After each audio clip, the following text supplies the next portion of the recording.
Chers auditeurs de Radio Courtoisie, bonjour. J'ai aujourd'hui l'honneur et le plaisir de recevoir, en compagnie d'Éric, de recevoir un de nos plus brillants auteurs patriotes en la personne de Jean-Loup Isambert, en visioconférence car il est dans le sud-ouest béni.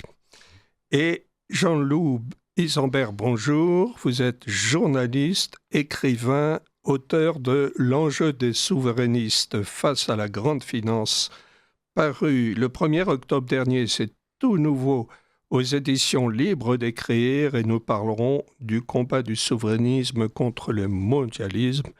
Chers auditeurs de Radio Courtoisie, je dois vous dire que c'est le dernier né des nombreux livres de Jean-Loup Isambert, qui a une œuvre absolument riche, remarquable, extrêmement documenté, car c'est un enquêteur extrêmement minutieux et audacieux qui brave les interdits, les lignes rouges du système et qui a mis en évidence au fil de son œuvre les idiosyncrasies du système, les abus, les abus de pouvoir, les abus financiers, et puis qui fait des analyses de fond, des analyses systémiques absolument remarquables sur l'emprise des multinationales sur la vie des citoyens,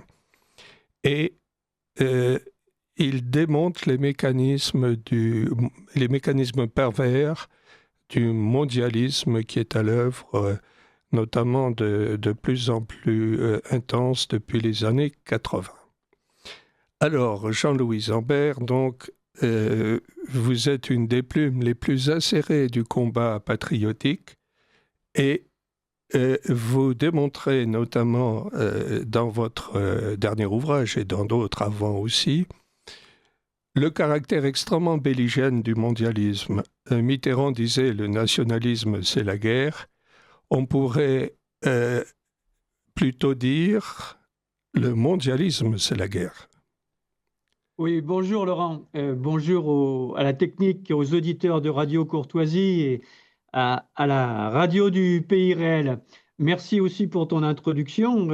Effectivement, oui, comme tu l'as rappelé, j'ai quand même sur ces plus d'un demi-siècle journaliste, 30 ans d'enquête de journaliste indépendant. Et je me suis attaqué, comme tu le sais, à un petit sujet qui est celui du rapport de la grande finance avec le politique, sous tous ses aspects. Et si tu permets, je voulais pour les auditeurs bien préciser une chose, c'est que ce livre n'est pas une grande enquête sur la grande finance et sur le mouvement souverainiste. Il se compose de 3 parties. Comme les choses sont complexes dès que l'on aborde la question de la grande finance, j'ai voulu, au travers d'une première partie, présenter différents aspects de la grande finance et de ses rapports avec le pouvoir politique par une suite de courts textes qui font entre 2 à 5, 6 pages maximum, qui montrent la grande finance dans tous ses aspects, comment elle sélectionne les individus qu'elle veut placer à la tête de grandes sociétés transnationales ou au sein de l'appareil d'État, comment elle fait jouer l'appareil d'État dans les guerres ou même avec des jeux dangereux avec le terrorisme pour faciliter les intérêts de grandes sociétés transnationales, comment elle fait voter des lois en sa faveur, etc. La deuxième partie, c'est une partie très courte où je pose 5 questions sur l'Union européenne, parce que tu as remarqué qu'il y a beaucoup de gens qui disent que l'on peut réformer l'Union européenne, que l'Union européenne c'est la démocratie, etc., etc.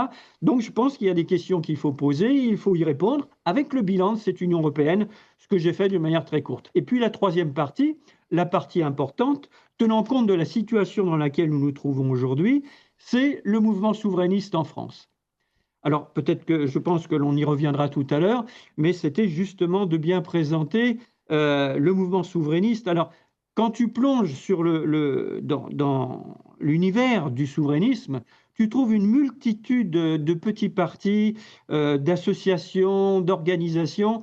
Donc je me suis attaché à examiner leur programme, à examiner leur composition, à voir leur organisation au niveau national.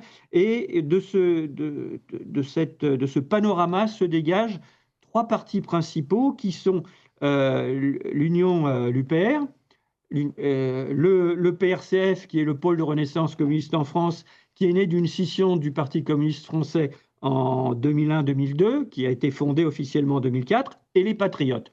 Ce sont vraiment... Alors, il y en a d'autres à côté. Il y a Notre Nation, que je cite dans le livre. Il y a également la République souveraine. Il y a Solidarité et progrès de Jacques Cheminade. Je veux dire, il y a toute une kyrielle de mouvements souverainistes qui portent les valeurs du souverainisme. Et j'ai voulu, je ne pouvais pas parler de tous ces partis, sauf à me retrouver avec un livre qui soit un pavé de 600 ou 700 pages, dont l'épaisseur aurait déjà d'emblée rebuté les lecteurs.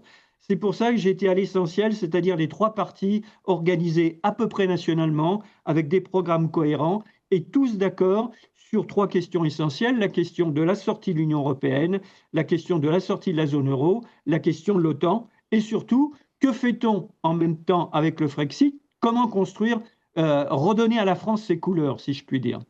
Oui, parce qu'en effet, dans ton livre, Jean-Loup, tu distingues effectivement dans les partis qui se revendiquent du patriotisme, ceux qui acceptent de rester dans l'Union européenne notamment, et dans l'OTAN, et dans l'euro, et puis ceux qui prônent de se dissocier de ces trois entités. Et c'est là qu'est la ligne de partage, et c'est là que tu places justement le critère principal pour qualifier un parti de réellement patriotique, ou bien au contraire, asservi en fait au système mondialiste en réalité. Tout à fait. Quand tu examines parce que j'ai examiné les programmes politiques des principaux partis souverainistes et de ceux qui se réclament du souverainisme, je pense notamment au Parti communiste français, au Rassemblement national, à Debout la France. Mais quand tu examines les programmes politiques de ces partis, tu ne t'aperçois qu'en réalité, il y a un grand écart, notamment au Rassemblement national, entre le discours et la réalité des propositions.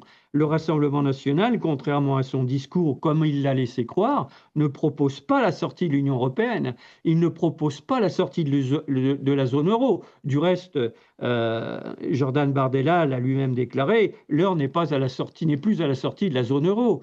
Il ne propose pas non plus la sortie de l'OTAN, tout juste la sortie du commandement intégré de l'OTAN. Et je rappellerai du reste, c'était au mois d'août 2022 à ce sujet, comme on l'entend souvent actuellement à cause de la situation politique des dirigeants du Rassemblement national, faire de grandes déclarations sur la souveraineté de la France et sur la paix, la liberté, etc., qu'au mois d'août 2022, quand le président de la République a demandé au gouvernement de soumettre au Parlement la question de l'élargissement de l'OTAN à la Suède et à la Finlande, tous les députés du Rassemblement national se sont abstenus ou n'ont pas voté. C'est-à-dire qu'ils ne se sont pas opposés à l'élargissement de l'OTAN. Et on a vu par ailleurs, pour donner une idée de la différence entre les actes et le discours des dirigeants de ce parti, par exemple, Jordan Bardella se précipitait au Parlement européen pour aller serrer les mains du dictateur ukrainien Volodymyr Zelensky,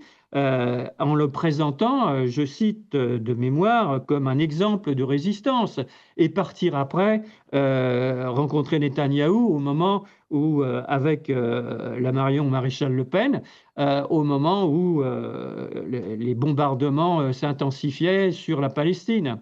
Donc et je peux dire la même chose, par exemple, pour le Parti communiste ou pour Debout la France. Quand on examine tous ces gens-là, du reste, le problème que les Français ont à résoudre aujourd'hui, c'est que tous les partis à l'Assemblée nationale qui ont des représentants, du Parti communiste au Rassemblement national, tous sont d'accord sur le même programme politique qui a conduit la France dans l'état où elle est aujourd'hui, c'est-à-dire une catastrophe politique, économique et sociale. Ils ont tous pour programme, ils sont tous d'accord et ils font tous campagne pour l'Union européenne, pour la zone euro et pour l'OTAN, exception faite du Parti communiste qui est partisan de sortir de l'OTAN. Alors, est-ce que l'on peut y voir là une tactique électorale destinée à ne pas effaroucher un électorat qui est craint parfois les positions radicales, entre guillemets, les choix drastiques, ou bien est-ce l'expression je dirais, d'une faiblesse, d'un manque de lucidité, d'une faiblesse intellectuelle en quelque sorte, d'un manque de lucidité sur les tenants et aboutissants du mondialisme. Je pense que c'est un choix politique. Et n'importe comment, ce n'est pas avec ce genre de tactique et en repoussant, en essayant de jouer sur les mots et en évitant de poser les problèmes de fond tels qu'ils sont, que nous avons à résoudre aujourd'hui en France, que l'on fera bouger les lignes, que l'on fera changer les choses. On le voit bien du reste, parce que les Français laissent de côté quelque chose qui est très important. Il y a bien sûr les discours de tous ces dirigeants de parti, hein. Ça ne vaut pas que pour le Rassemblement national. Ça vaut pour, bien évidemment, ce que j'appelle les partis de la plaine et du marais. Le Parti socialiste, les écologistes, le MoDem, les centristes, etc., qui ont tous un discours sur l'Europe, l'Europe, l'Europe, l'Europe, comme disait le général de Gaulle. Mais en réalité, les problèmes de fond, il y a le refus de s'y attaquer.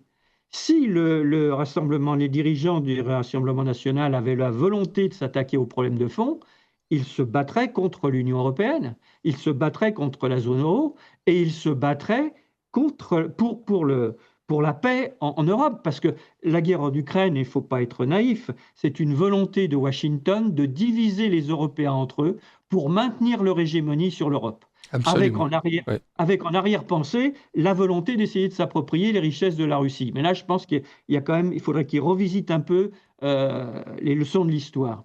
Oui, alors tout à fait. Mais alors, on voit bien une chose, c'est que François Asselineau, dont tu montres bien dans ton remarquable ouvrage, l'enjeu des souverainistes face à la grande finance, paru aux éditions Libres d'écrire le 1er octobre dernier, chers auditeurs de Radio Courtoisie, je vous conseille vivement la lecture de cet excellent livre qui est en plus bien écrit. Eh bien, François Asselineau, qui prône la sortie de l'euro, de l'OTAN, de l'Union européenne, n'a pas accès aux médias du système.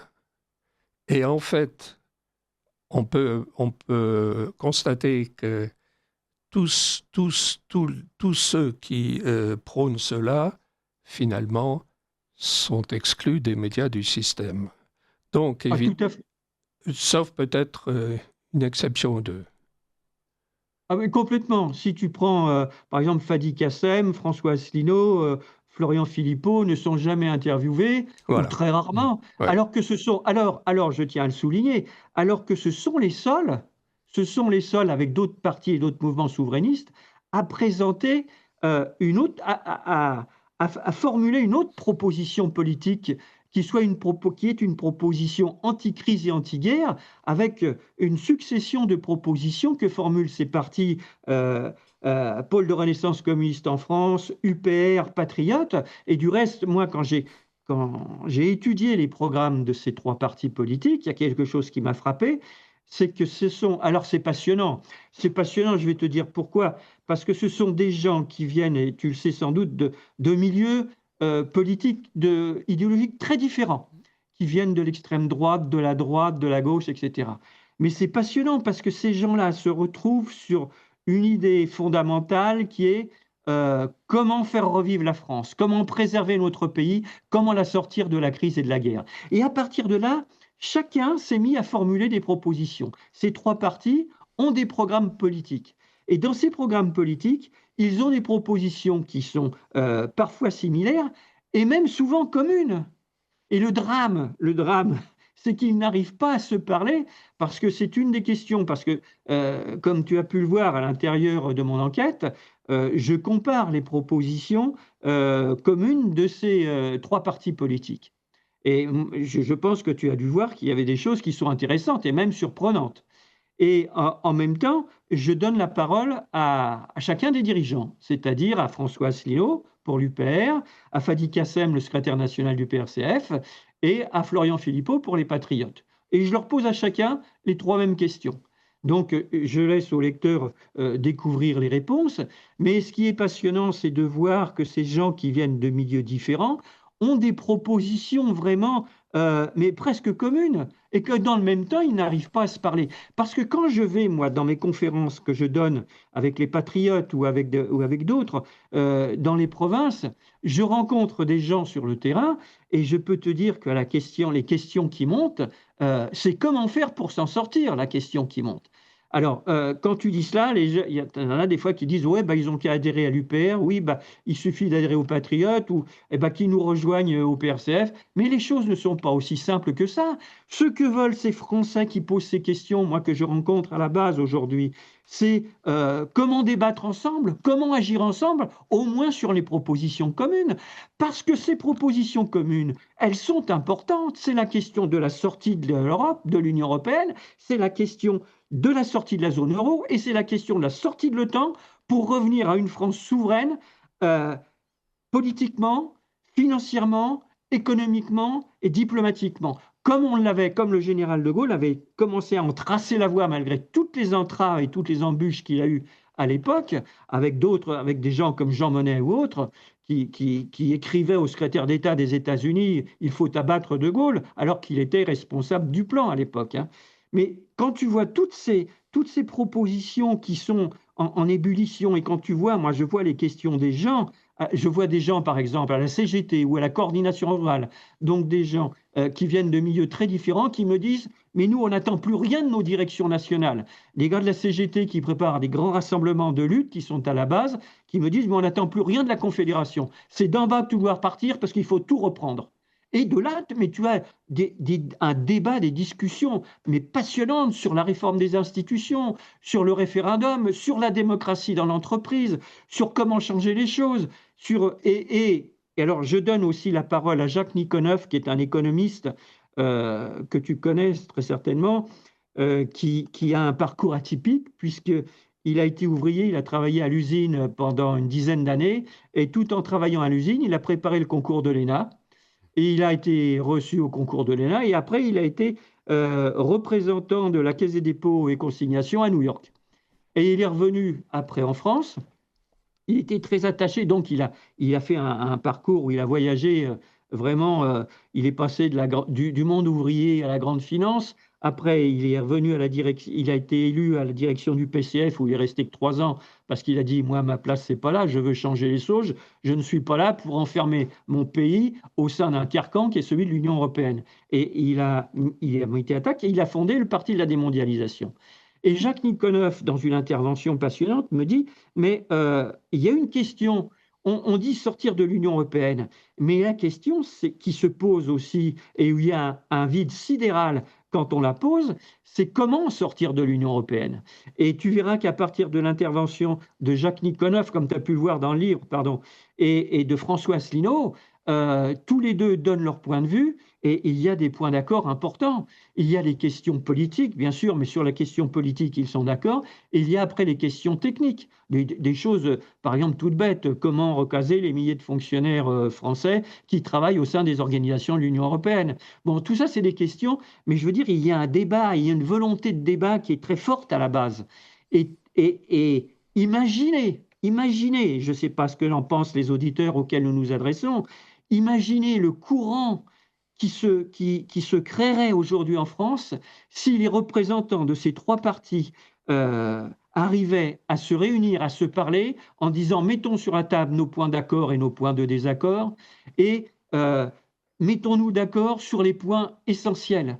Imaginez le courant que ça provoquerait. Et pourquoi pas, provoquons des assises des États généraux de la souveraineté, un peu comme l'a fait les Patriotes, mais en élargissant beaucoup plus, avec les assises d'Arras que fait le mouvement de Florian Philippot, en l'élargissant à tous ces... Il y a des partis, il y a la Voix du Peuple, il y a Notre Nation, il y a Jacques Cheminade avec Solidarité et Progrès, et puis il y a un tas d'associations, cercle de réflexion, démocratie et souveraineté, qui se trouve dans la région bordelaise. Mais il y a une multitude d'associations comme ça. Et tous ces gens-là font des débats dans les régions et sont porteurs de la voix du peuple, si j'ose dire.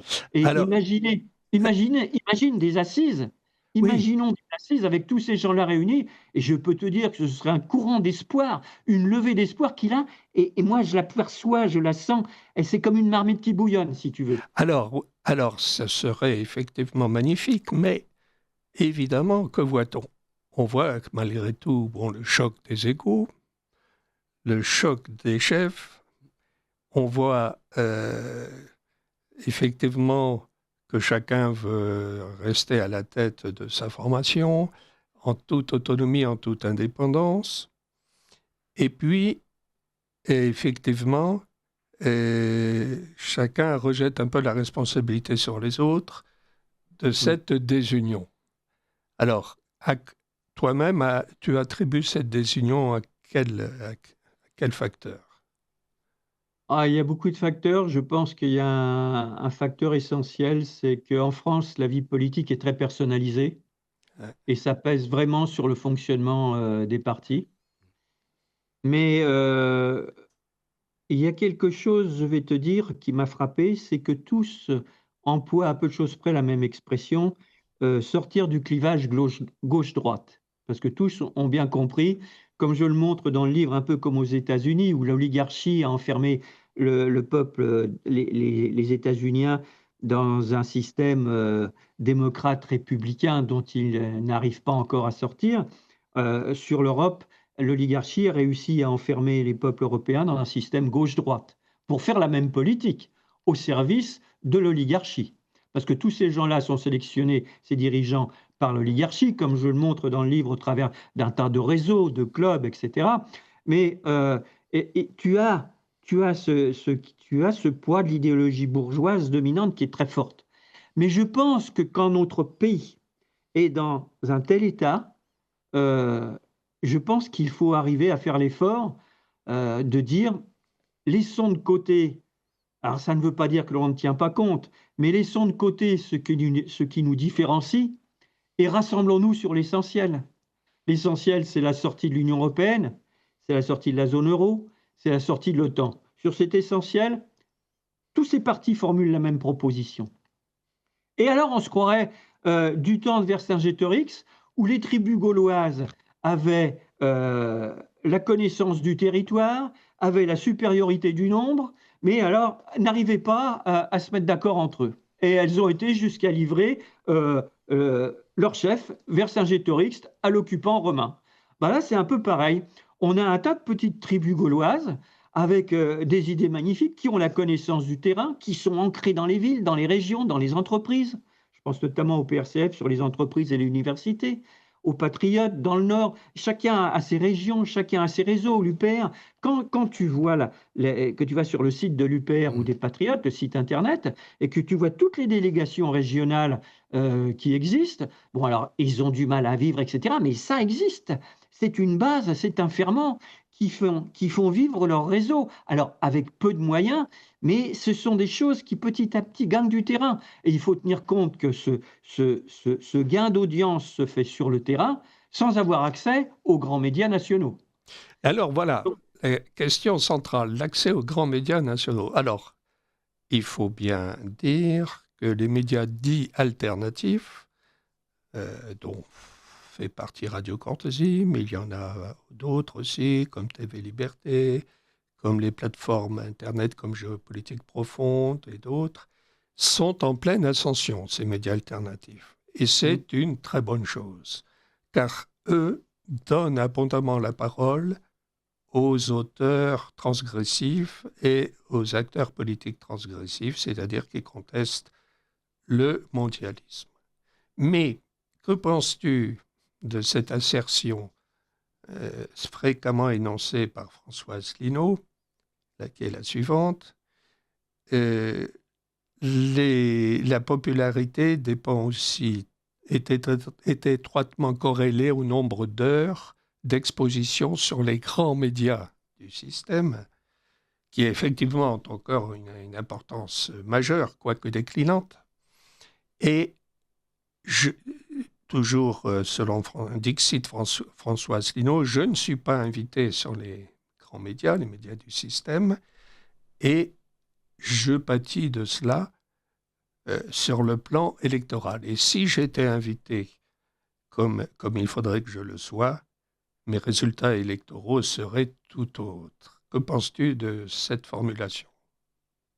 Je pense que effectivement, je partage son point de vue, mais cela vaut aussi pour Florian Philippot et pour Fadi Kassem du Oui, PRCF. oui, Euh, donc, mais ce qui compte pour moi, effectivement, les médias, ça compte, mais l'important, c'est le travail réalisé par les organisations de base de ces partis en direction de la population.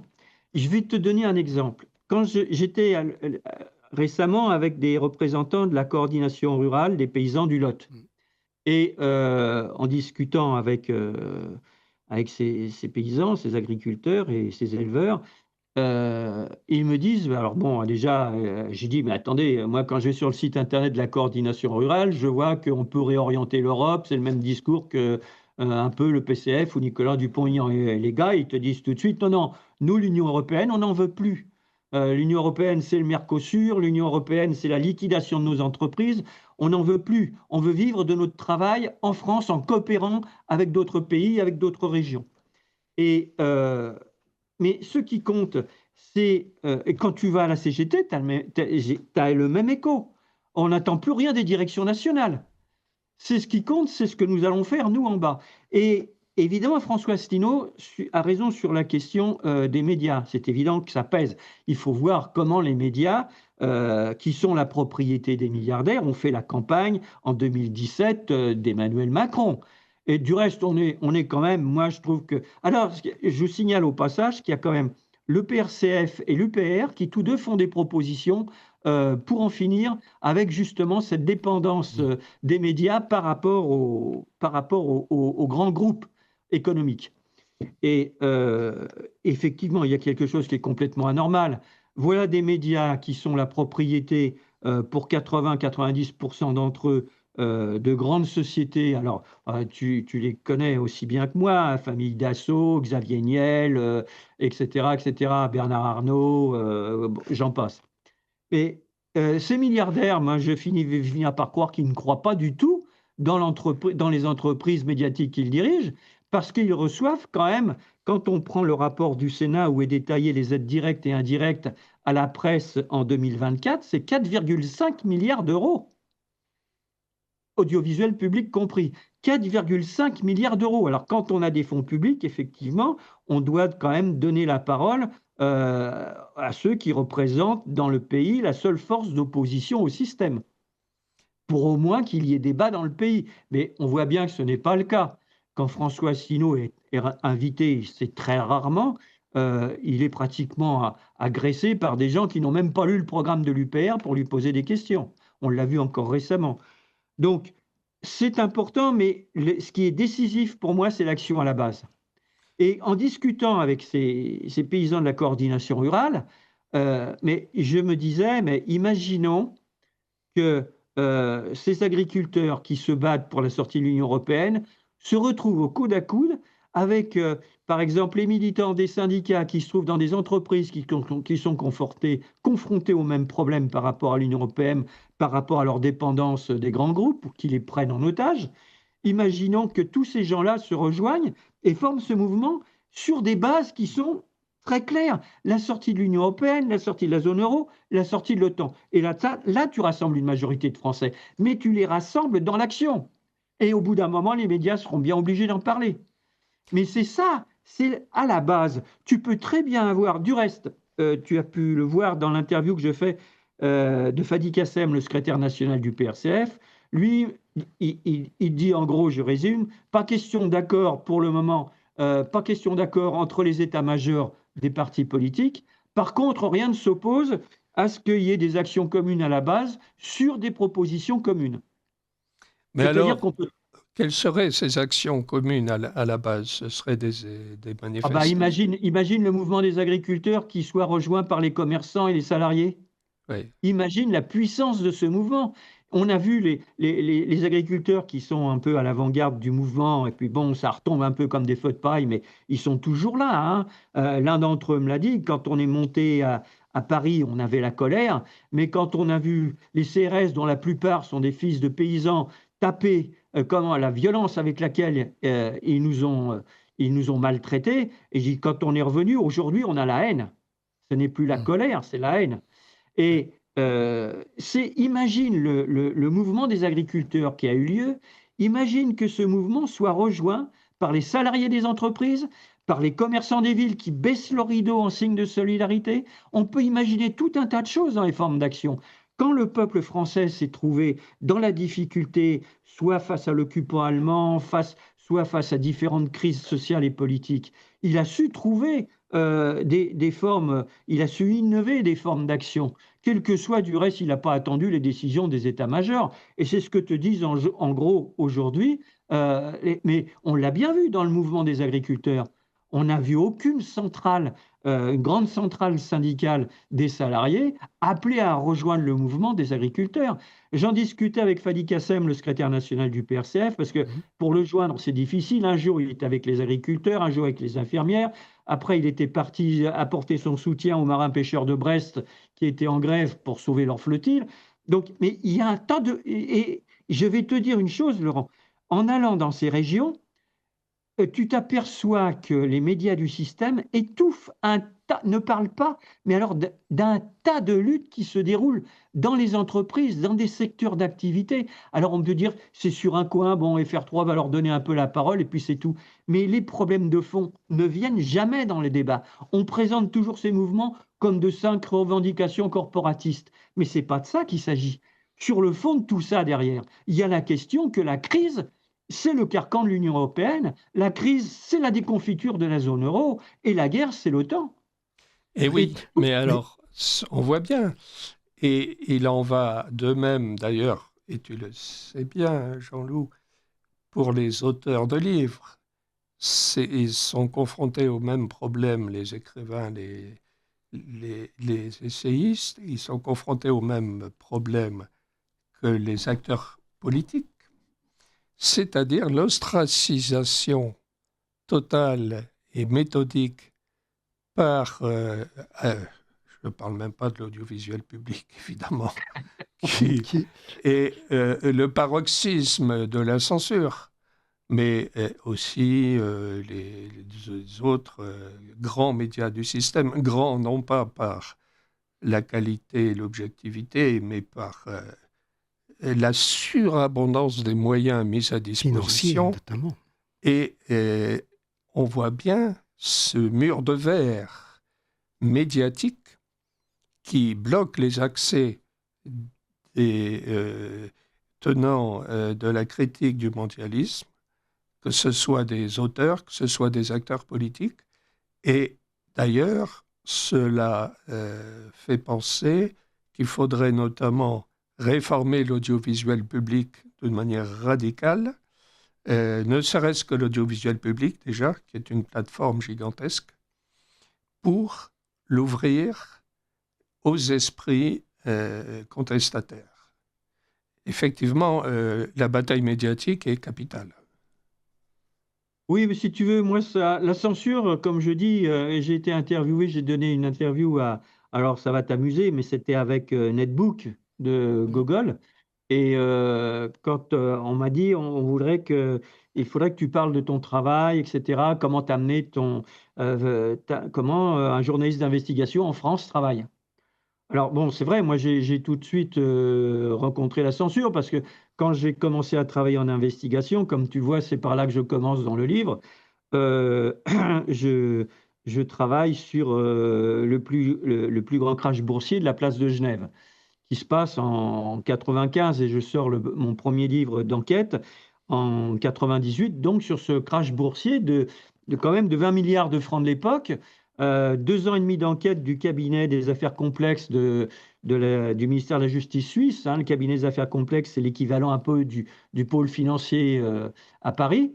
Et tout ça avec le président du Crédit Lyonnais à l'époque, le directeur général qui font l'objet de mandats d'amener, qui vont être bloqués par la juge Laurence Wisniewski, des plus de 40 banques qui sont impliquées, cinquantaine de banques, dont 40 en principal, dont je donne les noms, et j'arrive à me procurer, en enquêtant à Genève, justement, des documents auxquels personne n'a eu accès, où je trouve la liste des 40 banques impliquées dans ce crash financier. Pas une seule banque qui dépose plainte, Et l'affaire va être classée en 3 jours par une cour correctionnelle, sans jury, après 2 ans et demi d'enquête du cabinet des affaires complexes. Bon, mais si tu veux, tu as affaire à la censure sans arrêt. Alors, comment faire par rapport à ce mur? Moi, ce que j'ai fait un autre métier pour pouvoir continuer mon métier. C'est-à-dire que j'ai travaillé comme conseil en communication indépendant. Alors, pas en allant sur des gros. Évidemment, toutes les grands marchés sont pris par des grands groupes publicistes, etc. Mais en me positionnant sur des petits secteurs de PME, de TPE, ou même de grands comptes parfois, où les agences sont lourdes, pas assez réactives, et où tu peux, toi comme conseiller en communication indépendant, travaillant juste avec un photographe, réaliser en une semaine ce qu'une agence va demander un mois pour le faire. Par exemple, le journal Synchro de Renault, j'ai été tout de suite interviewé à l'époque les responsables marketing, le responsable du développement d'un nouveau modèle, etc. Et en 15 jours, mes articles, photos, tout était bouclé. Donc en se positionnant sur des marchés comme ça, si tu veux, tu peux arriver à non seulement générer des revenus qui vont te permettre de payer l'école de tes enfants, par exemple, tu vois, et d'assurer le quotidien, et en même temps financer une partie de tes enquêtes, parce que je ne te fais pas de dessin. Quand tu vas à Genève faire une enquête, voilà, ben, il faut manger, il faut dormir, faut avoir de quoi, faut payer le TGV ou se déplacer en voiture. Il y a tout ça qui vient se greffer. Donc, c'est Genève, mais ça peut être Rome, Moscou, etc. Donc là, sont des frais. Et alors, sur un secteur qui est celui de la grande finance et de ses rapports avec le pouvoir politique sous tous ses aspects. Ça va depuis, tu le connais dans mes enquêtes, ça va depuis les relations interentreprises, ça va depuis comment on contrôle une région, comment on détruit un pays pour s'approprier son économie, par exemple, les connivences avec les réseaux terroristes. Bon, mais ça, l'oligarchie, elle laisse faire son pouvoir politique. Ben, tu vois, quand tu veux récupérer, par exemple, la gestion d'un port en Syrie, ben, tu t'arranges pour que le pouvoir politique prenne le pouvoir, que le pouvoir politique facilite l'arrivée au pouvoir d'un dictateur, tu vois, d'un ancien Al-Qaïda, par exemple, qui sera reçu par la suite par Emmanuel Macron. Mais il y en a eu d'autres avant, hein, du temps de François Hollande, de François Mitterrand et de Nicolas Sarkozy, sur la Libye, sur la Tunisie, etc. Je ne vais pas, c'est pas l'objet de la réunion, mais c'est vrai que si jamais un livre Radio Courtoisie, si jamais un jour Radio Courtoisie veut faire une émission sur la censure en France, tu as vu du reste que j'en parle dans mon livre très brièvement. Je donne le bonjour à René Caron, l'ancien président du Crédit Agricole en 2006, qui a refusé de m'interviewer, alors que moi je voulais lui poser des questions toutes simples sur le fonctionnement du groupe bancaire dont il avait la présidence, puisque en 2001, le directeur général de l'époque, c'était Monsieur Jean Laurent, fait un référé en justice et tribunal des référés de grande instance, tribunal de grande instance de Versailles, et le juge écrit que quel que soit le contenu du livre dont il n'a pas pu prendre connaissance faute de sa production, il faut l'interdire parce que sa seule existence menace l'image de marque du groupe à un moment où il va s'introduire en bourse. Bon, mais c'est pas grave si tu veux. J'ai pu faire une émission avec la télévision russe et publier la télévision russe, la première chaîne de télévision russe a réalisé une émission qui est parue après les informations le soir à 20h45. Et dans les mois qui ont suivi, j'ai publié le Crédit Agricole hors la loi en russe. Bon, alors dans le même temps après, il est quand même sorti en France. Mais après, tu te heurtes à d'autres problèmes. Là, on parle des médias. Mais je vais te donner un autre exemple. J'obtiens, par une organisation d'agriculteurs dans le sud-ouest de la France, de faire un débat sur le Crédit Agricole hors la loi, parce que dans le Crédit Agricole hors la loi, je pose la question non seulement par rapport à l'introduction en bourse, mais par rapport, et c'est une question intéressante pour tout le monde, comment peuvent marcher en symbiose le système coopératif et le système capitaliste, c'est-à-dire la banque commerciale, actionnaire, capitaliste, donc parce qu'en sachant que les sociétés coopératives, qu'elles soient de banques ou autres, le capital de ces sociétés ne peut en aucun cas être composé d'actions, mais de parts sociales. Et la différence fondamentale entre un porteur d'actions et un porteur de parts sociales, c'est que quand tu as des actions, plus tu as des actions, plus tu as de voix quand tu votes au conseil d'administration, alors que dans le système coopératif, une action égale une voix. C'est-à-dire que quel que soit le nombre de parts sociales, une part sociale égale une voix, pardon. C'est-à-dire que quel que soit le nombre de parts sociales que tu as, c'est la voix de l'homme qui compte par rapport au projet, par rapport à l'utilisation des ressources, etc., etc. Mais donc, il m'organise avec une grande librairie du Sud-Ouest. Cette organisation organise un débat qui doit avoir lieu dans la librairie avec la vente du livre, dédicaces, etc. Donc, je pars avec ma voiture, j'arrive au sud de Bordeaux et grille fermée, plus de débat. Parce que le libraire a son compte au Crédit Agricole et qu'un directeur du Crédit Agricole est passé le voir en lui disant: écoutez, vous comprenez mon ami, nous travaillons ensemble depuis des années, ce livre n'est pas le bienvenu, nous allons racheter ce que vous avez en librairie.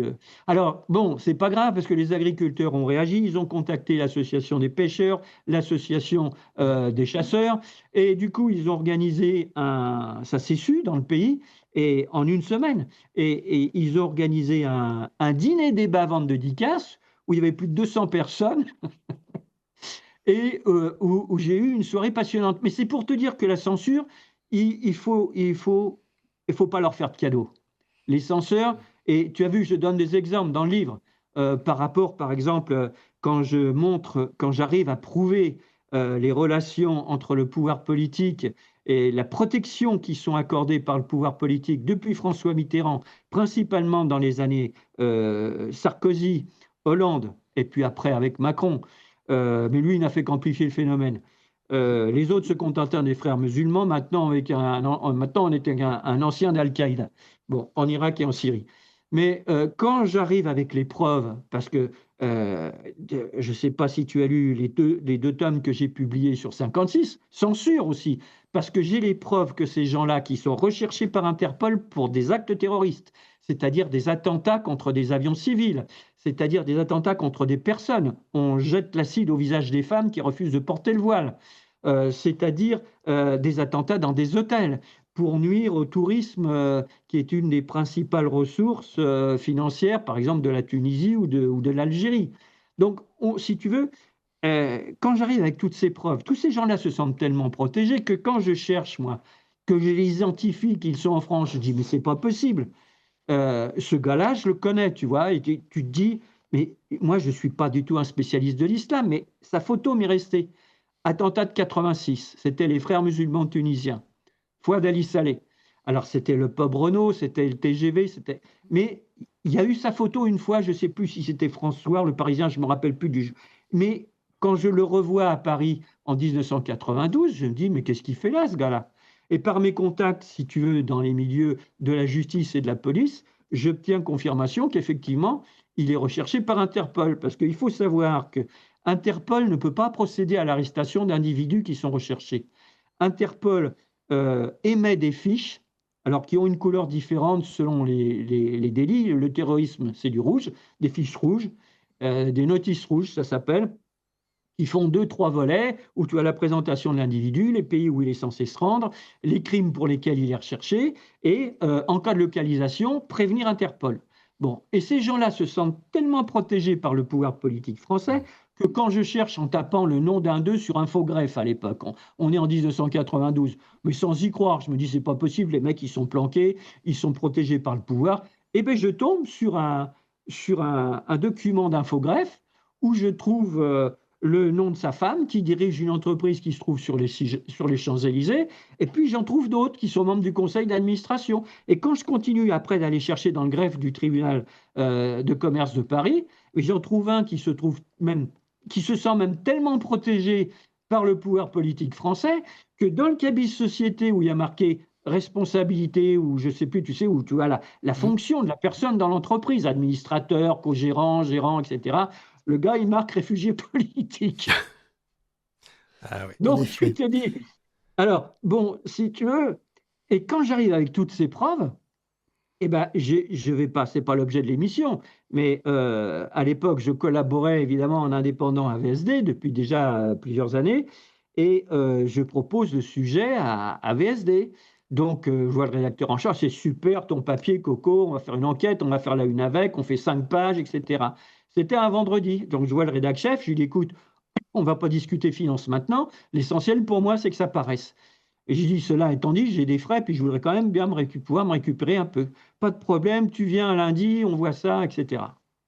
Et le lundi, j'arrive. Alors là, tout de suite, tu sens dans l'ambiance de la salle de rédaction l'enthousiasme, tu vois, des mecs qui disent oh, ça y est, on a un scoop, dis donc, ça a bien marché ton truc, c'est génial. Ah ben non, là, les têtes se baissent devant les ordinateurs. On te sent la main, mais alors, on te tend la main, mais alors molle la main, tu vois.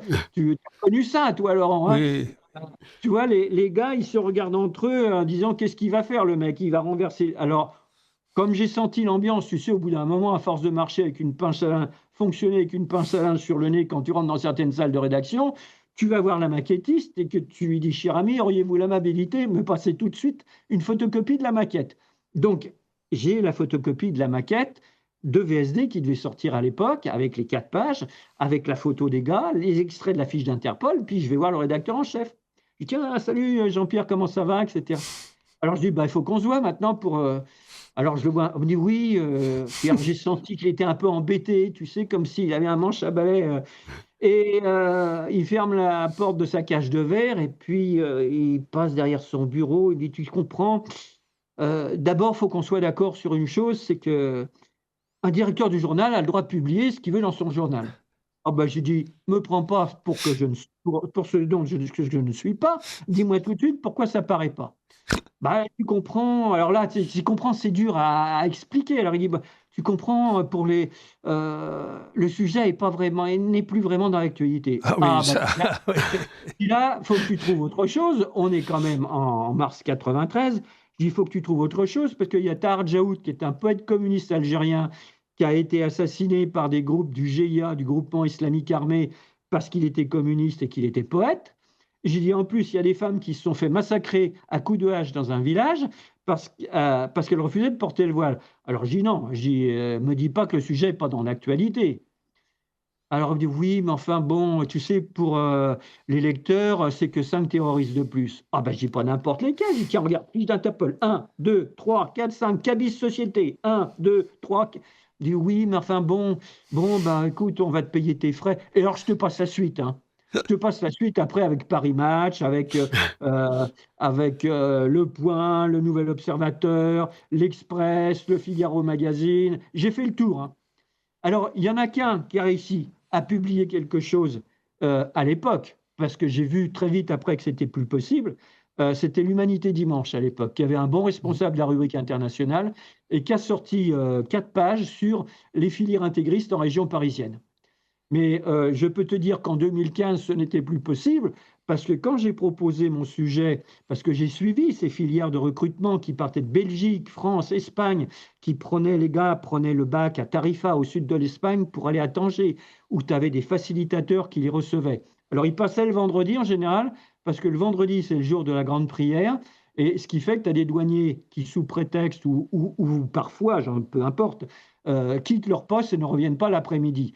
Et les gars le savent pertinemment parce que le vendredi, tu as également ce qu'on appelle les RME, les résidents marocains à l'étranger, qui viennent notamment d'Espagne dans leur famille pour passer le week-end. Ce qui fait que tu as des ferries avec 400 à 500 à 600 personnes, même parfois, plus les véhicules. Et là-dedans, bon, bah, quand il y a moins de douaniers, c'est plus facile de passer la frontière. Mmh. Et à partir de là, si tu veux, ils étaient récupérés par des cellules qui les envoyaient sur l'Afrique ou sur la Tunisie, après sur la Libye et après sur la Syrie. Et mais si tu veux, quand tu arrives avec toutes ces preuves et que tu vois cette lâcheté, moi, je peux comprendre que, bon, on ne veuille pas publier des sujets, mais sur des sujets importants comme ça, qui touchent, à la question quand même de d'une part, du pouvoir politique français, parce que, on ne s'amuse pas avec les réseaux terroristes. Comme me l'avait dit un responsable, enfin un un contact que j'avais dans les services russes, on ne dîne pas avec le diable, même avec une grande cuillère. Et la suite a montré qu'il avait raison. Et quand tu arrives avec un sujet comme ça et que tu vois la censure, tu te dis: «Mais comment je vais faire péter cette censure?» Alors après, tu te dis: «Bah, il y a les éditeurs, puisque c'est pas possible dans la presse, je vais essayer». Les éditeurs dont tu te pointes avec tes preuves toujours, pas toutes les preuves, hein. Au bout d'un moment, tu fais que des copies de quelques-unes et tu expliques le sujet. Et bah, dans l'édition, c'est pareil, Ah oui. puisque toutes les grandes maisons d'édition, pratiquement, sont la propriété des mêmes grands groupes, par l'intermédiaire de filiales médias ou autres. Et j'ai trouvé un éditeur indépendant à Marseille, IS Éditions, qui a eu le courage de publier le premier tome et qui a publié après 2 ans plus tard, en 2017, le deuxième tome, qui s'appelait 56. Le premier tome, c'était l'État français complice de groupes criminels. Et le deuxième tome, c'était Mensonges et crimes d'État. Mais si tu veux, c'est pour te dire que la censure, on peut la faire bouger. Oui, mais Et c'est pas facile. Hein. ton héroïque combat que tu viens de décrire avec talent montre qu'on peut la faire bouger. Mais enfin, c'est vrai que la tâche est titanesque là, parce que il faut affronter des conditions financières souvent difficiles quand on est un auteur maudit, entre guillemets, maudit par le système, pas par les lecteurs. Mais les lecteurs eux-mêmes, pour qu'ils sachent que le livre existe, il faut qu'ils en entendent parler. Oui. Et tu connais bien ce problème. Oui. Il est certain que si tu étais invité aux 20h de TF1 ou d'Antenne 2, tu partirais sur 300 000 ventes à chaque fois, Oui. quasiment. Hein? Faut bien dire Oui. les choses. Oui, bah, pour te dire sur le 56 dont nous parlions, il n'y a qu'une seule chaîne publique qui m'a donné la parole, c'est TV5 Monde. Mohamed Kassi, qui a son émission sur les pays du Maghreb, Maghreb Orient Express, et où j'ai pu expliquer, mais c'est la seule chaîne publique. Parce que je te précise que j'ai oublié de préciser pour les auditeurs qui nous écoutent que quand j'ai fait le tour des hebdomadaires de la place de Paris, j'ai été, y compris jusqu'au Canard enchaîné, où le rédacteur en chef de l'époque euh, a lu mon reportage et a vu mes preuves et m'a dit mais personne ne te publiera ça. Bah, Et je dis même pas toi. Alors, faut que je te dise une chose, parce qu'on en revient toujours, comme tu le disais, là à un problème essentiel, qui est celui de cette fameuse gauche et de ces fameuses droites. Parce qu'à l'époque, moi, quand j'ai sorti mes enquêtes, il y en a qui m'ont dit, des confrères journalistes, qui m'ont dit, ah oui, mais tu comprends, en l'an 2000, oui, mais alors, c'est la gauche qui est au pouvoir, tu devrais taper sur la droite. Puis alors après, en 2017, ah oui, mais alors tu comprends, c'est la droite qui est au pouvoir, tu devrais taper sur la gauche. Mais moi, j'ai dit, désolé, moi, je travaille pas comme ça, je travaille pas avec les communiqués de l'Élysée Matignon. Moi, je suis journaliste, Journaliste. Je ne suis pas employé aux écritures de l'Élysée Matignon.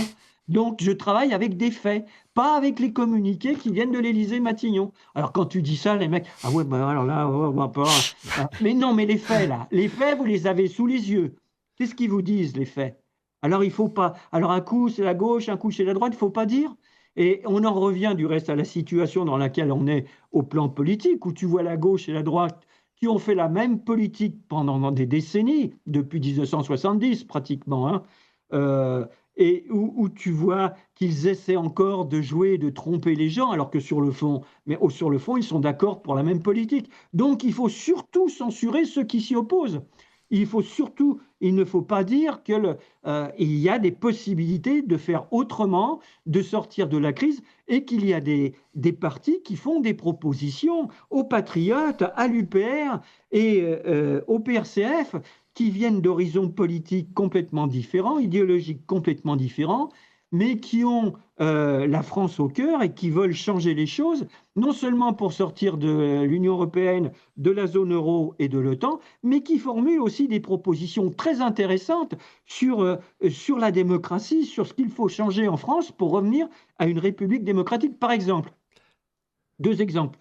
Les Patriotes et le PRCF sont tous les deux d'accord pour supprimer le Sénat. Le PRCF, par exemple, propose de remplacer le mandat représentatif par le mandat impératif, c'est-à-dire un mandat où les élus sont élus par la population sur la base de leurs propositions, mais ils doivent rendre compte à la population, alors sur une période qu'il reste à déterminer, au bout de 3 mois, de 6 mois, ils doivent rendre compte de leur travail et de ce qu'ils votent dans les assemblées. Et s'ils ne tiennent pas leurs engagements, c'est-à-dire que si, par exemple, il s'avère qu'ils vont voter des textes qui vont à l'encontre de ce qu'ils ont proposé, la population peut avoir le pouvoir de les révoquer et de les remplacer. Alors, je peux te dire que si on pratiquait ça aujourd'hui, ça ferait un sacré changement au niveau de la représentation à l'Assemblée nationale. Alors, chers auditeurs de Radio Courtoisie, nous allons rappeler les références de notre émission et lire les courriers. Nous avons un bobino à passer. Et avant ça, un bobino. Oui. Vous appréciez cette émission? Alors aidez Radio Courtoisie à en produire d'autres. Rendez-vous sur soutenir.radiocourtoisie.fr. Merci d'avance. Chers auditeurs, vous écoutez le libre journal de la crise, dirigé par M. Laurent Arthur Duplessis, qui reçoit aujourd'hui M. Jean-Loup Isambert, journaliste, écrivain, auteur de L'enjeu, les souverainistes face à la grande finance, qui est édité aux éditions Libres d'écrire et qui est paru le 1er octobre 2025. Quelques messages sont arrivés. D'abord pour vous, Monsieur Isambert, un auditeur nous dit ceci: Monsieur Isambert est fantastique. Il devrait intervenir plus souvent sur Radio Courtoisie. Voilà. Ah bah merci, avec très bien. Nous allons tenir compte de ce message. Un autre auditeur nous dit aujourd'hui, avec un peu d'humour, ce n'est peut-être pas d'aujourd'hui que la France est tenue par les cordons de la bourse. Voilà.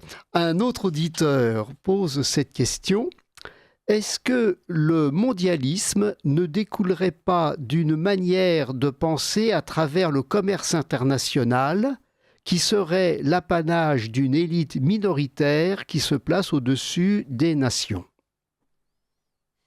Oui, je réponds. Oui, tout à fait. Oui, tout à fait. Du reste, c'est pour ça que j'ai consacré une première partie importante à l'oligarchie. Parce qu'effectivement, cette manière de penser, c'est celle d'une caste qui vit hors de la société. Elle a, comme je le décris, alors je le décris très rapidement en 3-4 pages, je crois, au début, les deux principales oligarchies. L'oligarchie anglo-saxonne qui a eu à son origine les Rockefeller, je ne rentre pas dans le détail de tous les autres, effectivement, avec la Grande-Bretagne, le Royaume-Uni, et puis l'oligarchie européenne, qui a vu le jour avec la famille Rothschild. Rothschild avec ses fils. Alors nous sommes là dans les années, en la fin des années 1700, début des années 1800, et où on voit après avec les fils Rothschild le développement de ces centres de la grande finance qui vont avoir lieu principalement sur l'Angleterre, l'Allemagne et après sur l'Italie et sur la France. Mais, et je donne du reste assez rapidement un aperçu, parce qu'on voit toujours, comme la question pour répondre à la question que pose cet auditeur, on voit toujours l'oligarchie comme une main qui manipulerait. En réalité, c'est quelque chose de passionnant à étudier, l'oligarchie. Parce que ils ont ensemble, quel que soit ce qu'ils pensent sur des problèmes d'actualité. Par exemple, vous avez dans l'oligarchie des gens qui soutiennent Israël et d'autres qui sont opposés à ce que fait Israël contre le peuple palestinien. Vous avez dans l'oligarchie des gens très différents. Je le dis du reste, je l'explique dans le livre, par des courts articles. Par exemple, je parle des pousses de pissenlit qu'il y a dans l'oligarchie. Ce que j'appelle une pousse de pissenlit, c'est par exemple Xavier Niel, qui n'a rien à voir, qui est un milliardaire, mais qui fait partie de l'oligarchie, mais qui n'a rien à voir avec les grandes familles de l'oligarchie, avec les dynasteurs. Il n'y a rien de commun entre Madame Ariane de Rothschild, par exemple, qui est une femme qui est arrivée à des postes à responsabilité importantes dans la famille Rothschild, mais qui est une femme qui est très instruite, qui a travaillé aux États-Unis dans le secteur de la grande finance. Je veux dire qu'il y a eu un parcours, et puis un parcours malheureux aussi, parce que son mari est mort brutalement, dans des conditions un peu difficiles. Mais il n'y a rien de commun entre cette personne avec Xavier Niel, par exemple, qui a été, vous avez vu, je fais un court tableau de lui en 2 pages dans le livre, qui lui est milliardaire aujourd'hui. Il a fait quelques coups de bourse heureux, mais bon, il a fait sa fortune avant dans les sex shops, les peep shows, et puis en traficotant, en bidouillant quand même des logiciels informatiques. Moyennant quoi, bon, pour éviter d'aller en tôle, la DST lui a proposé de collaborer et de rechercher sur Internet les méchants espions russes qui pourraient se cacher. Bon, alors c'est peut-être grâce du reste à ce travail et aux relations qu'il a tissées qu'aujourd'hui il a investi en Ukraine. Tu as vu, Laurent, le passage que j'ai fait sur l'Ukraine, assez rapide, mais il est important de savoir les opérations de la CIA en Ukraine, mais puis aussi celles de la Banque Rothschild et celles de M. Xavier Niel, par exemple. Par où transitent ces fonds? Et là, tu trouves une société, je ne rentre pas dans les détails ici, mais du point de vue commerce, si je peux dire, une société qui se trouve en Ukraine, qui a été créée par des acteurs états-uniens et dont la plupart des dirigeants sont tous issus soit de grands comptes aux États-Unis, soit de chez McKinsey. La plupart ont été formés chez McKinsey. Alors, pour répondre à la question de cet auditeur, cette oligarchie, c'est elle qui façonne ce mondialisme idéologique. Elle le façonne parce que l'oligarchie, ce n'est pas que du capital. Je prenais l'exemple de Xavier Niel pour dire que pour des jeunes dynasteurs, Xavier Niel, c'est un PDNC. Ça veut dire pas de notre classe. Ça veut dire, c'est vrai, il a du fric, il est parvenu. Oui, non, il est parvenu, il a de l'argent, etc. Il a fait des beaux de course. Alors Xavier Niel, du reste, n'a rien à voir avec l'oligarchie pour un tas de raisons. Bon, il est en couple avec Madame Delphine Arnaud, c'est ça? Arnaud. La fille de Bernard Arnault. Ah oui. Je veux dire, bon, elle s'efforce de lui apprendre les bonnes manières en l'emmenant aux réceptions à l'Élysée et puis dans d'autres réceptions. Mais je veux dire, ce sont il n'y a rien de commun entre M. Bernard Arnault et M. Xavier Niel. De même qu'il n'y a rien de commun entre M. Bernard Arnault et M. Pinault, François Pinault. Quand M. Bernard Arnault prenait des leçons de golf et de piano, François Pinault travaillait dans l'usine de son père.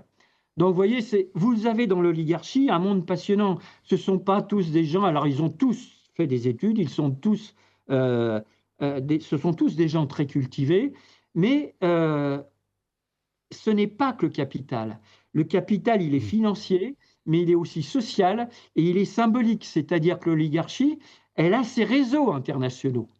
Elle a ses réseaux qui vont à New York, Moscou, Pékin. Dans tous les pays, vous retrouvez ces réseaux de l'oligarchie. Ça peut être des clubs, ça peut être des... J'en donne des exemples. Par exemple, quand je montre comment ces clubs ont sélectionné Emmanuel Macron pour qu'il entre d'abord à la Banque Rothschild, et puis après, comme il a été un serviteur zélé, puisque c'est l'époque où il dit...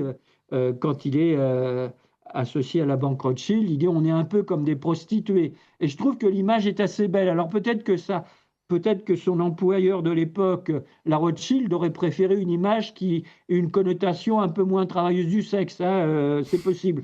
Mais après, ils l'ont conduit, donc ils l'ont aidé à franchir les marches de l'Élysée. Il a été au secrétariat général de l'Élysée, au pôle économique, sous la présidence de François Hollande.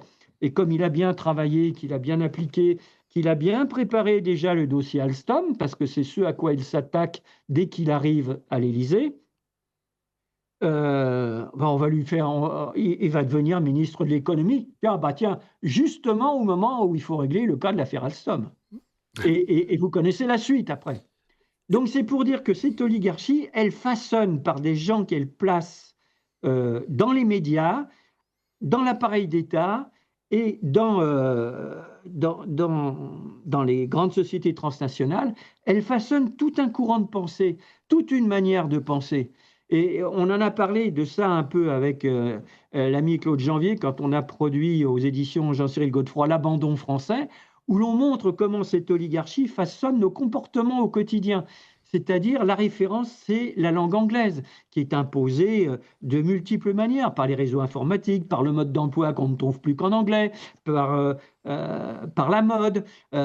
J'entendais avec plaisir, je me délectais tout à l'heure, avant que débute notre émission sur Radio Courtoisie, le commentaire sur la mode qui était fait dans Figaro Madame, je crois, et c'est vraiment ça, quoi. C'est-à-dire que les coups de génie des créateurs sont aujourd'hui remplacés par des coups de bourse des financiers qui se seront appropriés ces maisons d'édition. Et tout ça, ça a des répercussions, bien évidemment.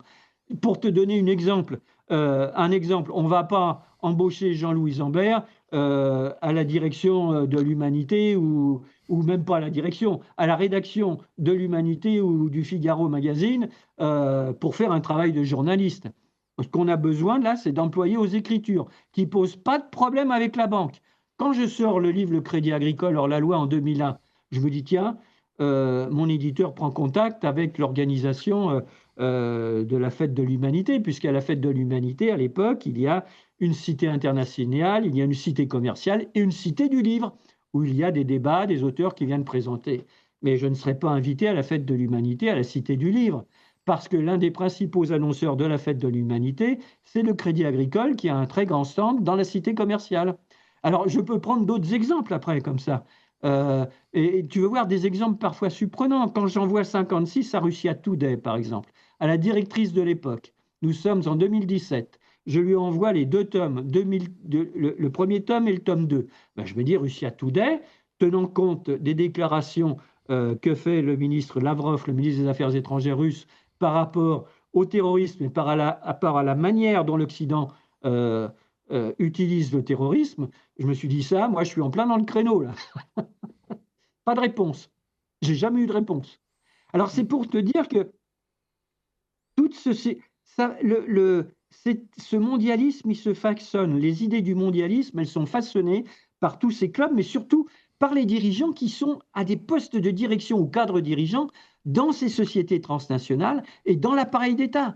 Quand tu regardes aujourd'hui la composition des ministères français des Affaires étrangères, des Finances et de l'Armée, tu retrouves au poste de direction, tu retrouves des gens qui sont des atlantistes, que le général de Gaulle n'aurait jamais nommé à ces postes, par exemple, pour prendre une image, tu vois. Oui. Voilà, je m'excuse si j'étais un peu long, mais c'était vraiment pour montrer comment tout ça se façonne et ce qu'est cette oligarchie et comment elle peut continuer, parce qu'elle a l'intelligence de transmettre ses héritages, de s'organiser pour que perdure son système. De s'unir quand il le faut. Oui, absolument. Mais alors, justement, il semblerait qu'il y ait un grand malentendu, en quelque sorte, entre le caractère doctrinal, entre la doctrine véhiculée par cette oligarchie, qui est en quelque sorte héritée d'Auguste Comte, c'est-à-dire la gestion rationnelle des choses et des gens menant à la paix mondiale, un gouvernement mondial. Et en même temps, dans la réalité, on voit que cette oligarchie financière mondialiste, adossée beaucoup à l'Empire américain, est en réalité fauteuse de guerre. Et le doux commerce prôné par Montesquieu et ensuite par Auguste Comte, qui voyait justement dans le développement économique généralisé de l'humanité le facteur de paix universelle, eh bien, tout cela est en réalité complètement à l'inverse de ce que fait cette oligarchie mondialiste qui attise en sous-main les guerres à des fins prédatrices. Qu'en penses-tu ? Oui, tout à fait. Du reste, j'ai interviewé à ce sujet John Perkins, qui est un économiste qui avait été recruté par un grand groupe aux États-Unis, un économiste de haut niveau. Il avait été recruté donc dans les années, je crois, 71. Il est resté une dizaine d'années dans le système. Et Perkins a écrit ses mémoires, du reste, alors il n'a pas tout écrit parce qu'il a fallu, évidemment, on ne sort pas d'un tel système comme ça. Un système qui est ce qu'il décrit comme la corporatocratie, c'est-à-dire que tu as l'oligarchie. L'oligarchie, c'est l'économie et la finance. Et puis la corporatocratie viennent s'ajouter à l'économie et à la finance des représentants des États, des représentants principalement des services de renseignement, de l'armée, du ministère des Finances et des Affaires étrangères. Et c'est ces gens-là qui, ensemble, dans des réunions informelles, décident de plans d'action, par exemple sur l'Ukraine, sur la Yougoslavie, sur la Syrie, sur la Libye, avec, comme l'a pu dire Trump à l'époque, en 2011, mais la guerre en Libye, quelle importance si ce n'est pas pour le pétrole ? Donc ça montre bien, ça résume bien une manière de penser. Et Perkins m'explique que, mais pour ces gens-là, la seule chose qui compte, c'est de réaliser du profit et de perpétuer leur système, quelles que soient les conséquences économiques, sociales et environnementales. C'est-à-dire que, et il explique très bien, il y a une sorte de gouvernement invisible aux États-Unis. Parce que vous allez avoir, par exemple, changement des républicains contre les démocrates ou l'inverse. Les administrations vont changer, républicains, démocrates. Mais il me dit, la confusion est telle, l'oligarchie a tellement de puissance que quand tu as quelqu'un qui passe, par exemple, du conseil d'administration ou de la vice-présidence d'Exxon à ministre de l'énergie dans le gouvernement, et quand il est au gouvernement, tu ne sais plus s'il travaille pour les États-Unis ou s'il travaille pour la compagnie Exxon.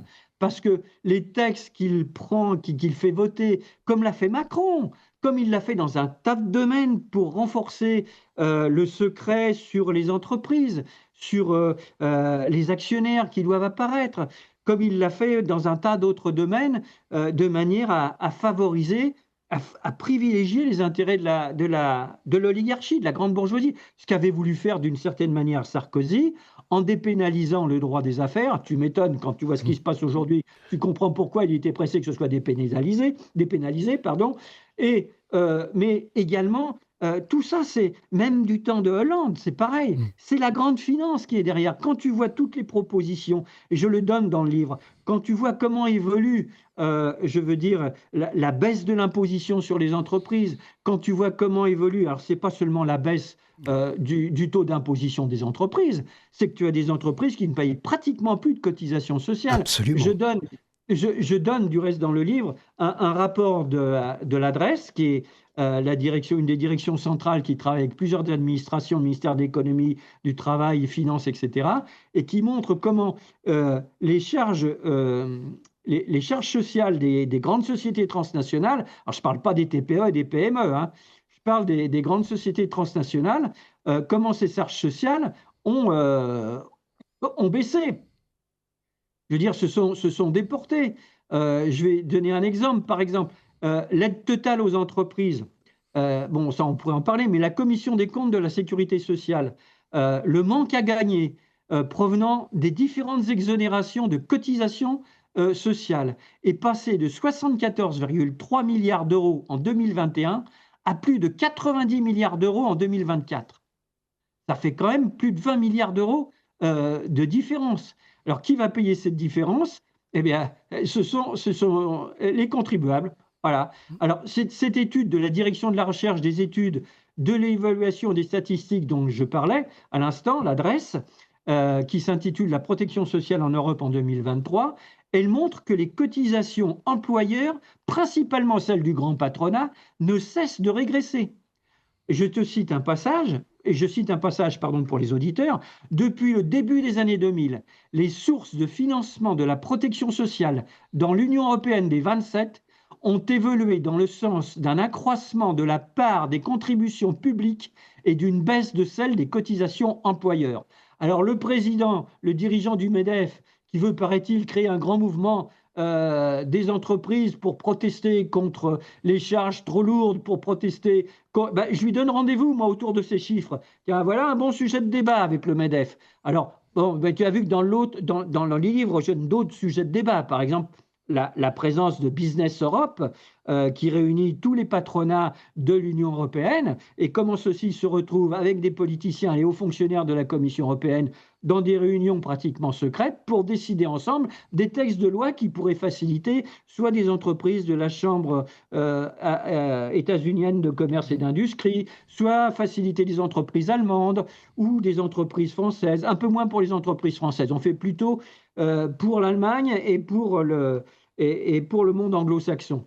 Alors, à ce sujet, du reste, mais peut-être que tu me poseras la question, parce que c'est quelque chose qui va intéresser les partis souverainistes, c'est cette puissance de la grande finance, et surtout, quelles leçons tirer du Brexit.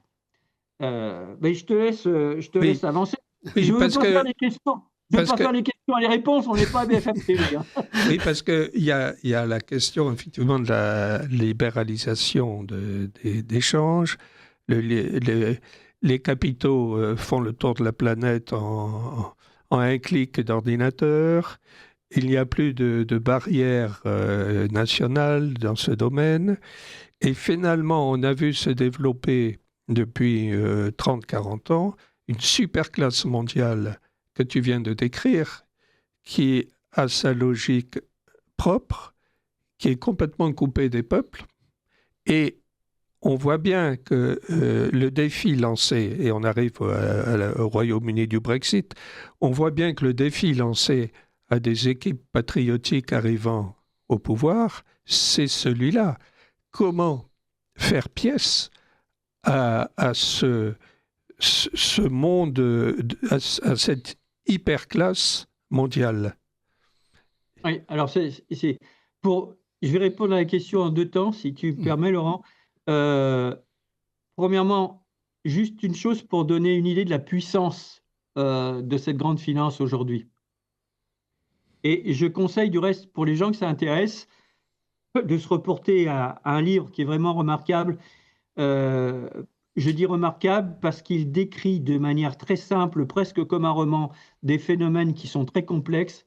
C'est un livre qui a été fait par un haut fonctionnaire de la police nationale qui s'appelle Jean-François Guéraud, qui s'appelle Le nouveau capitalisme criminel, qui a été publié aux éditions Odile Jacob, et où Jean-François Guéraud montre de manière très simple, je veux dire, comment se déroulent des phénomènes. Il met à la portée du plus grand nombre des phénomènes qui peuvent nous paraître très complexes. On dit, on ne va pas lire ça, c'est un livre économique. Pas du tout. Achetez-le, lisez-le. C'est quelque chose de passionnant. Et je vais prendre un exemple qu'il donne dans son livre. Il faut savoir que, alors que tu as aujourd'hui la possibilité, tu as des traders, qu'on appelle des traders traders de haute fréquence, THF, qui travaillent avec des ordinateurs et des programmes informatiques avec des algorithmes qui sont bourrés d'intelligence artificielle. Alors, pour donner une idée aux auditeurs de la puissance de cette grande finance, un clin d'œil, le temps d'un clin d'œil, ça dure environ 350 millisecondes. Et bien pendant ces 350 millisecondes, c'est-à-dire le temps de faire un clin d'œil, tu vas avoir ces algorithmes qui vont réaliser 7000 transactions sur les marchés financiers. 7000 transactions le temps d'un clin d'œil. Et dans ce système de trading de haute fréquence, 1 milliseconde de gagné, ça peut te générer environ 100 millions de dollars de gains ou de pertes. Alors, c'est quelque chose de fabuleux parce que ça te montre, ça te donne, ça donne une idée de la puissance informatique mise au service de la grande finance. Alors, mais c'est passionnant parce que ces algorithmes, ils ont pour mission de détecter les ordres de vente ou d'achat des autres opérateurs du marché juste avant leur exécution. Tout se joue en millisecondes. Alors, dans le même temps, pour te donner une idée aussi de ce qui peut se passer, c'est que le temps de réaction du cerveau humain se situe entre 650 millisecondes et 1000 millisecondes, soit 1 seconde. C'est-à-dire que le système échappe. Il échappe complètement au cerveau humain. Alors, ça pose une question, et c'est celle à laquelle je vais répondre dans la deuxième partie, c'est celle que tu as posée. Comment, face à un tel système, peut-on assurer la souveraineté économique, la souveraineté financière de la France? Alors, il n'y a qu'une possibilité. La possibilité, cette mesure, cette proposition, l'une des propositions la plus efficace tout de suite, à prendre tout de suite, c'est la nationalisation totale du secteur bancaire et financier et des secteurs clés de l'économie, c'est-à-dire les entreprises du CAC 40 principalement. Et là, tu as, quand tu regardes les propositions des 3 partis souverainistes que j'ai cités, Florian Philippot, UPR et PRCF, tu as des propositions qui sont assez différentes, mais qui se recoupent par moments. Le PRCF, c'est lui qui va le plus loin, qui propose de nationaliser tout de suite le secteur bancaire et financier, de recomposer également le paysage bancaire, parce que comme il l'explique, il n'y a pas besoin d'avoir 15 ou 20 banques qui font les mêmes propositions avec les mêmes taux d'intérêt, etc. Mais tu peux avoir aussi, il y a d'autres à côté, d'autres mesures que propose l'UPR, qui sont très claires sur le contrôle des changes, sur tout un tas de mesures. Redonner à la Banque de France son rôle dans l'économie, ne plus la laisser dépendante des marchés financiers, parce que la Banque de France va emprunter sur les marchés financiers. Et comme l'explique un économiste dans le livre, du reste, c'est très facile comme ça d'endetter les États, parce qu'on contraint l'État à emprunter pour combler sa dette, et on lui fabrique incessamment une nouvelle dette qui ne cesse de s'amplifier. Le coût de la dette est de plus en plus élevé. Donc c'est une question importante, et rien que ça, moi je dis rien que ça vaudrait le coup que les dirigeants de ces trois partis, avec d'autres peut-être, mais au moins les dirigeants de ces trois partis, avec ceux qui ont travaillé sur leurs propositions dans le domaine financier, se retrouvent autour d'une table. Oui, alors il y a un autre message d'auditeur. Oui, un petit clin d'œil justement, Monsieur Isambert. Un message d'Alexandre. Bonjour messieurs, pourquoi ne parlez-vous jamais sur Radio Courtoisie du rôle joué par la banque HSBC dans la guerre de l'opium imposée à la Chine? Une tradition remarquable de la finance internationale. Courtoisement. Oui, c'est très juste. C'est très juste, mais alors le problème, je vais répondre à cet auditeur, il a entièrement raison. Il n'y a pas que cette banque du reste. Et à ce sujet, je signale une proposition du PRCF qui est de de renforcer la coopération entre les services de la police, de l'armée, différents services de police, pour justement démanteler les filières de la drogue et du trafic d'êtres humains, qui sont deux courants essentiels de ce qu'on appelle l'esclavage moderne, dont je parle rapidement dans le livre. Mais je n'ai pas pu traiter ce problème dans le livre parce que j'avais le souci de dire il faut donner aux gens que les gens puissent comparer. Les gens déjà ignorent les propositions, pour la plupart, je parle du grand public, ignorent qu'il existe des forces en France qui proposent de sortir de l'Union européenne et comment en sortir, et qui ignorent ces propositions. Donc moi, c'était de faire un livre qui soit un livre qui serve pour la réflexion de chacun, pour le débat, pour qu'ils puissent se rencontrer avec des arguments, puisque je compare les propositions dans les livres qui sont communes ou similaires de ces trois parties. Alors un autre message de Jean. Bonjour messieurs, s'il est vrai que les fonds de pension du seul monsieur Soros ont une trésorerie supérieure, une puissance de feu financière supérieure au budget de l'Allemagne, de l'Italie et de la France réunis, les jeux ne sont-ils pas déjà faits si l'on veut rester lucide?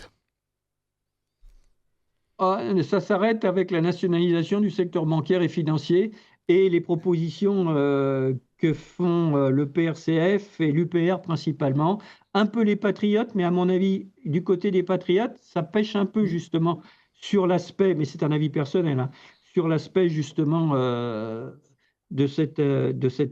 la souveraineté financière. Mais quand on compare les comparaisons de l'UPR et du PRCF, il y a là de quoi justement bloquer toute possibilité de faire. Et c'est là que je vais en revenir, cher Laurent, à la question que vous m'aviez posée tout à l'heure, où j'ai laissé ça de côté pour ne pas développer trop longtemps, de faire que nous ne soyons pas avec le Frexit dans la situation du Brexit. C'est-à-dire, c'est parce que si les Anglais avaient nationalisé leur système bancaire et financier, aujourd'hui, ils ne connaîtraient pas les difficultés qu'ils rencontrent. Ils se sont débarrassés de l'Union européenne, de ce carcan réglementaire, de son hypercentralisation politique, administrative. C'est une bonne chose, mais ils n'ont pas été jusqu'au bout de leur libéralisation en contrôlant. Alors, c'est très important, parce que je l'explique dans le livre, l'axe mondial de l'évasion fiscale se trouve au cœur de l'Union européenne. Aucun média n'en parle, bien sûr. Et cet axe mondial, il réunit quand même principalement les Pays-Bas, le Luxembourg, la Suisse, et le cœur de cet axe mondial, c'est la City de Londres. Alors, je donne les chiffres à l'intérieur de... Parce qu'il faut savoir que ce sont quand même des sommes fabuleuses. Pour revenir à ce que disait la question de l'auditeur précédemment, le Tax Justice Network, alors c'est le Tax Justice... Il nous reste 2 minutes. Voilà, alors ça a été lancé, c'est une organisation qui a vu le jour en 2003 en Angleterre, qui regroupe des économistes, des chercheurs, des professionnels de la finance, des avocats, des juristes, des analystes, et qui travaille sur les 5 continents, une soixantaine de pays, et qui travaille sur la question des paradis fiscaux, des places offshore. Et ils ont analysé que l'oligarchie économique et financière transfère chaque année près de 1 458 milliards d'euros annuels, évidemment, puisque c'est chaque année, dans les places offshore.